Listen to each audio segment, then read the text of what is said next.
coming out. So, when you guys were little, did you go on a lot of family vacations, a lot of trips? No? No? Yeah. I did with my family, but I mean, really they were more like trips. You know, there's a big difference between a vacation and a trip. You know, a vacation's like staying at an all-inclusive resort.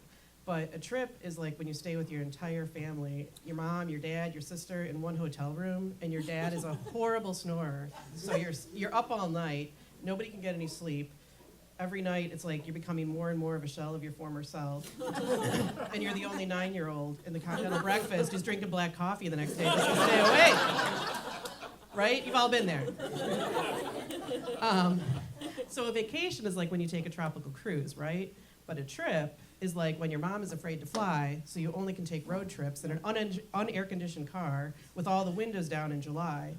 And your dad's a heavy smoker, so every time he flicks his cigarette out the window, the ashes blow back, and they land on you and your sister. So by the time you get to where you're going, you get out of the car, and it looks like you work at a crematorium on a windy day. So my parents were big into history and genealogy, so we didn't go to theme parks or the beach. We would always go to like historic sites and museums, you know, a lot of fun. But the one vacation concession they would make is we would always stay at a place that had a pool. So we'd be so excited. So my sister and I, you know, immediately would grab our swimsuits, run down, get in the pool. Plus, you got to get the ashes off some way too, right?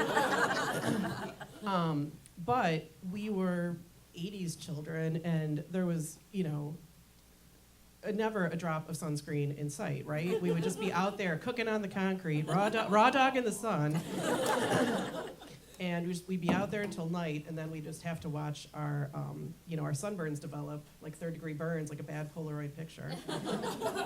So the next day we'd get up, and we were too sunburned to go outside because we would burst into flames.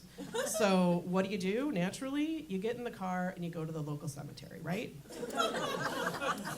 That is what we did. My sister and I spent a lot of, you know, a lot of afternoons at out-of-town graveyards looking for gravestones of long-lost relatives. And my mom would always have us do charcoal rubbings. I don't know if you know what that is, but like you would take the piece of paper and go over it with pencil. So you'd charcoal rubbings, dead relatives. So we'd go over it with pencil to capture all the details. And my mom's cousins would do this too. So every time they got together after a trip, they would get together and they would trade these like a morbid Pokemon game.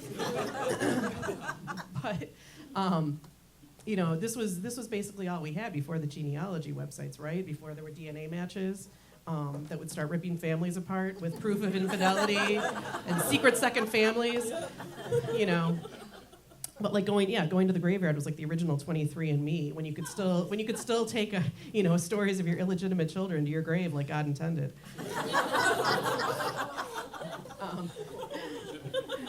The other thing we would do a lot, we went to one place that would do Civil War reenactments. I don't know if you've ever been to one. They still do them today even. But so people would dress up and, you know, they'd be historically accurate and they would recreate the battlefield and the settlements. And the one we always went to, they'd do 2 like shows a day. So in the morning, the Union would always win. But in the afternoon, they'd let the Confederate Army win. Not just like the battle, like the whole war.